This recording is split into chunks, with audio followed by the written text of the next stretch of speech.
Even in the Chelsea Bridge, the Chelsea Bridge is closed. Amene pandi panchesi Sawoloka kupita kukawale. Madzi aputulatu magalimoto onse ayima. Monga mmene mukuonera. Madzi amenewo. Uyu afuna kubutsa. Achimwana mufuna kuti mukupita kuti inuyo.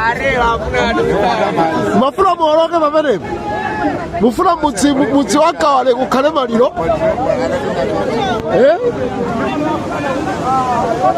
Madzi avuta pa bridge ya Chelsea. Tonse tayima.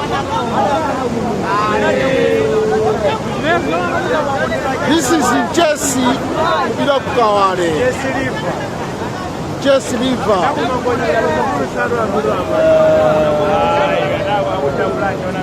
Magalimoto onse ayima pamene pa Chelsea hapa.